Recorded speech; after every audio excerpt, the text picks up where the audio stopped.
Let's be honest, you've got that spot, that one specific laydown, that particular rock pile, that one bend in the creek. 2 months ago, it was magic. You couldn't make a bad cast. Today, you're standing in the exact same spot, throwing the exact same lure, and you're getting nothing. Not a bite, not a bump, not a sniff. You start questioning everything. Is it the lure, the time of day? Did they just get smart? What if I told you the answer is much simpler? The fish aren't ignoring you, they're just not there, and they're not coming back to that exact spot, at least not for a long time. In this video, we're going to tear down the myth of the permanent hotspot and show you why fishing your memory is the fastest way to get skunked. Think your favorite spot is different? Let me know in the comments right now why you think it holds fish year-round. I'm willing to bet by the end of this video you'll change your mind. It's human nature to stick with what works. We're creatures of habit. A fisherman especially. You find a spot that produces, you mark it on your GPS, you tell your buddies about it, or maybe you keep it a secret. It becomes your honey hole, your guaranteed spot. It's comfortable. It takes the guesswork out of the equation. For generations, fishing knowledge was passed down as a series of locations. Grandpa's spot under the willow tree, Dad's secret stump field. We get locked into this thinking that a location itself is what holds the fish. We go back time and time again expecting the same result because it's easier than starting from scratch every single time you hit the water. But a lake, a river, a pond, it's not a static environment. It's a living, breathing thing that changes constantly. And by clinging to these old spots, we're ignoring the single most important rule of fishing. Fish are not furniture. They move a lot. Let's begin with what I call the fisherman's memory trap. Picture this. It's 5 a.m., the coffee is hot, the truck is loaded. You're driving to the lake with a smile on your face because you're not guessing today. You're going straight to that point that was on fire back in May. You remember it perfectly. Every cast to the left of that submerged log produced a fish. You pull up, the water looks the same, the log is still there. You tie on the same shaky head that worked so well. You make that first cast with 100% confidence, and then the second and the 10th. An hour later, that confidence has turned into confusion, then frustration. This is the trap. You're fishing a memory of a perfect day, not the reality of the current conditions. Your past success is blinding you to what the lake is telling you right now. And right now, it's telling you that the party is over and everyone has gone home. Here's the fundamental truth you have to accept. Fish are not furniture. They don't have a favorite chair they sit in all year. Think of the lake not as a single room, but as a giant house with many different rooms. In the spring, they might be in the kitchen near the warm stove. That's the shallow, sun-drenched flats. In the heat of summer, they're down in the cool, dark basement. That's the deep water, the thermocline. In the fall, they're out on the patio, having a big barbecue. That's the main lake points where baitfish are schooling. You wouldn't look for someone in the basement when you know they're having a barbecue out back. So why do we do it with fish? We keep knocking on the door of the spring bedroom in the middle of August, wondering why no one is answering. The fish aren't gone, they've just moved to a different room in the house for a very specific reason. Now let's talk about the master controller of this entire house, water temperature. Nothing, and I mean nothing, influences a fish's location and behavior more than the temperature of the water. Fish are cold-blooded. Their metabolism, their activity level, their desire to feed, and their need to spawn are all directly wired to the temperature. A change of just a few degrees can trigger a massive migration from one part of the lake to another. That spot that was a perfect 55 degrees in the spring is now a bathwater warm 80 degrees in the summer. The fish simply cannot stay there. They are physically forced to seek out their preferred temperature range. So when you return to your spot 2 months later, you're not just fishing in a different season, you're fishing in a completely different environment, even if it looks identical to you from the surface.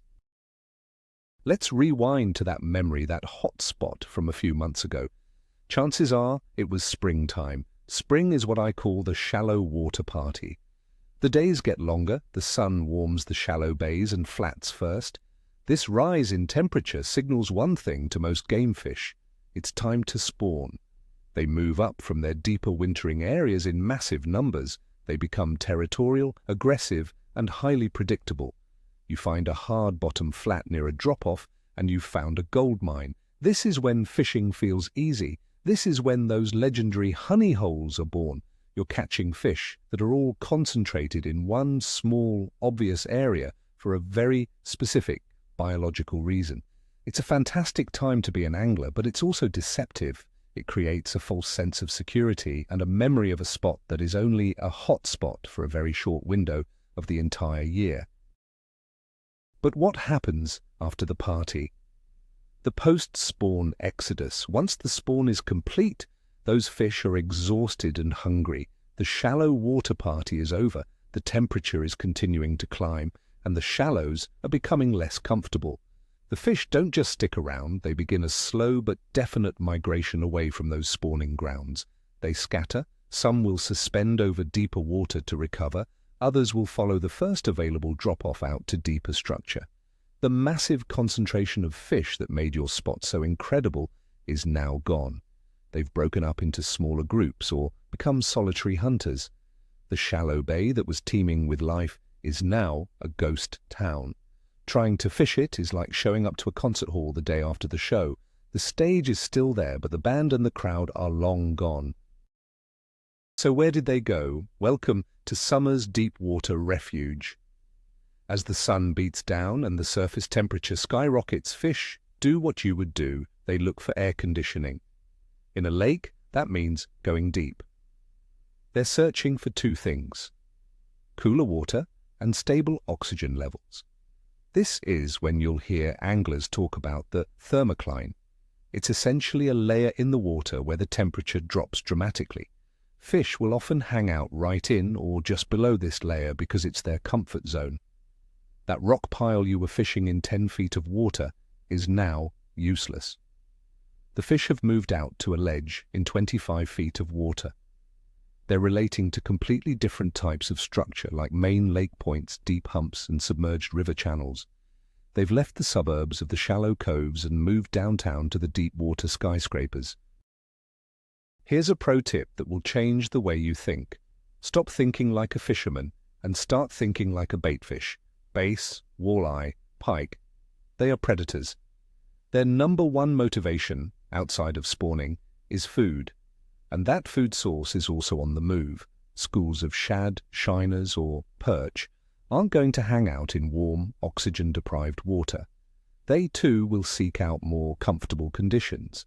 And wherever that massive ball of bait goes, the predators will follow. In the summer, that often means suspending over deep, open water. In the fall, it means moving into the backs of creeks to follow the shad. If you go to your old spot and it's devoid of any baitfish activity, no flickers on the surface, no clouds on your fish finder, that's a giant red flag. You're trying to hunt lions in a desert with no gazelles. You have to find the food source first. This brings us to a huge myth I want to bust right now, the myth of the year-round spot. It doesn't exist. Period. Now, before you start yelling at the screen, let me clarify. There are no magical 5-foot by 5-foot spots that hold fish 365 days a year. What you do have are year-round areas. For example, a long tapering point that extends from 2 feet of water all the way out to 30 feet. In the spring, fish might be on the shallow top of the point. In the summer, they'll be on the deepest tip of it. In the fall, they might be roaming the sides of it where it drops into the creek channel. It's the same piece of structure, the same area, but they are using completely different parts of it in each season. Your mistake is fishing the shallow top in the middle of July, because that's where you caught them in April. You have to learn to dissect these larger areas, not just memorize one specific spot on them. Let's get a little more technical for a second. We need to understand the difference between structure and cover. This is key to understanding fish movement. Structure refers to the physical features of the lake bottom, things like points, ledges, humps, and creek channels. It's the layout of the underwater landscape. Cover is the stuff that's on that structure, things like fallen trees, brush piles, dock pilings, and weed beds. In the spring, a base might use a fallen tree or cover on a shallow flat or structure. In the summer, that same base might leave that cover behind entirely and relate to the edge of a creek channel or structure in 20 feet of water with no cover at all. We often get fixated on a piece of cover, like a specific log, because we caught a fish there once. We forget that the fish was only using that cover because it was located on the right kind of structure for that specific time of year. Now let's fast forward. Summer is ending and the first cool nights of fall arrive. This is another massive transition. It's time for autumn's big feed. The water temperature begins to drop from its summer highs. This is a dinner bell for predatory fish. They know winter is coming and they need to fatten up. They begin a reverse migration, moving back up from their deep summer refuges. They become incredibly aggressive and are focused on one thing, chasing baitfish. Those deep humps that were so good in July are now becoming less active. The fish are on the move again. They are following massive schools of shad into the backs of major creeks and coves. They are roaming the flats again. But they're not in the same places they were during the spring spawn. The conditions are different, and so is their motivation. This is where many anglers get tricked again. They feel the cool air and see the water temperature dropping, and they think, great, time to go back to my spring spots. And they get there and find nothing. Or maybe one small fish. Why? Because while the fish are shallow again, they're not in the exact same spots. In the spring, they were focused on spawning, looking for hard bottom areas to make beds. In the fall, they are focused purely on feeding. They'll be relating to the areas that concentrate the baitfish, things like wind-blown points, the mouths of creeks, or the edges of dying weed lines. So they might be in the same cove as they were in the spring, but instead of being tight to the bank in 2 feet of water, they're sitting in 8 feet of water on the first drop-off, waiting to ambush a school of shad. The change is subtle, but it makes all the difference. And then comes winter's slowdown. As the water temperature plummets, a fish's metabolism slows to a crawl. They don't need to feed as often, and they want to expend as little energy as possible. This triggers yet another migration. They pull off the fall feeding flats and seek out the most stable, comfortable water they can find to wait out the cold. This almost always means deep water, but not just any deep water. They look for vertical structure, things like bluff walls, deep channel swings, or steep main lake points. Why? Because it allows them to move up or down to find the most comfortable temperature or chase a quick meal without having to travel a long distance horizontally. Your shallow spring spawning cove and your fall feeding flat are now essentially barren wastelands.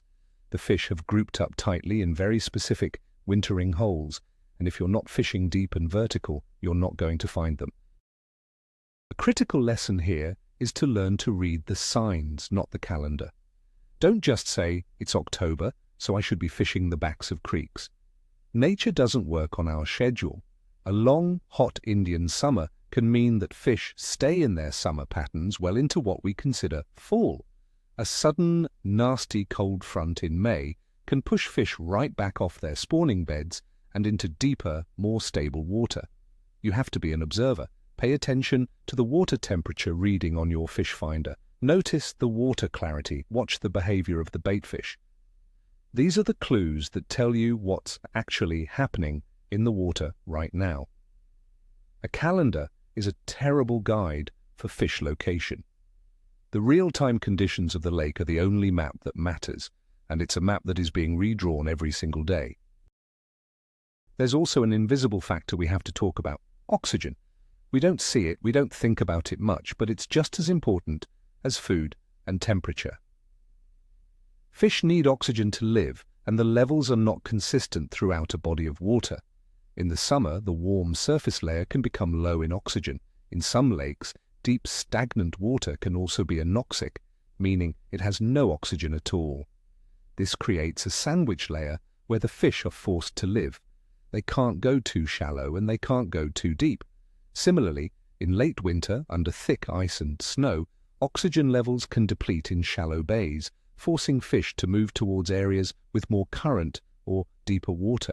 You could have the most perfect-looking piece of structure, but if it's in a zone with poor oxygen, it will be a fishless dead zone. It's another reason why fish are constantly on the move, seeking out not just a good spot, but a livable one. Let's put this all together with a practical example. Imagine a single creek channel that winds its way through a reservoir. In the early spring, as the water warms, the base will stage on the main lake points at the mouth of that creek. As the spawn approaches, they'll move into the shallow, protected pockets off the sides of that creek channel. After the spawn in early summer, they'll pull out and suspend over the main creek channel itself in about 15 feet of water. In the heat of summer, they'll move to the deepest part of the channel, maybe where it makes a sharp, deep bend. In the fall, as shad migrate into the creek, they'll move up onto the large flats adjacent to the channel to feed. And in winter, they'll stack up on the steepest, most vertical bank of the channel. See? It's all the same creek, the same general area, but they use a half-dozen different specific spots within it throughout the year. You have to know which one to fish today. Here's a tough pill to swallow for some old-school anglers. Your electronics are not lying to you. When you pull up to your favorite honey hole and your modern fish finder with side imaging and down imaging is showing you a completely blank screen, believe it, the fish are not there. I see so many guys who will sit there and cast for an hour at a spot. Their electronics are screaming, is empty. They're trusting their memory from 2 months ago over the real-time, high-definition picture of what's happening below their boat right now. This is madness. Stop casting and start searching. Use your electronics to idle around the area. Look for those baitfish. Look for the fish sitting on the next piece of structure over. Your fish finder is the single greatest tool you have for breaking the habit of fishing dead water. Trust what it's telling you, not what your memory wants to believe. There's one more factor we have to consider, and that's the pressure cooker effect. What if the seasonal pattern is right, the conditions are right, and you know fish should be on your spot, but you're still not getting bit? It might be that your spot isn't a secret anymore. With modern mapping, GPS, and social media, fishing pressure is higher than ever. That community hole or easily accessible spot gets hammered day after day. The fish that live there become educated.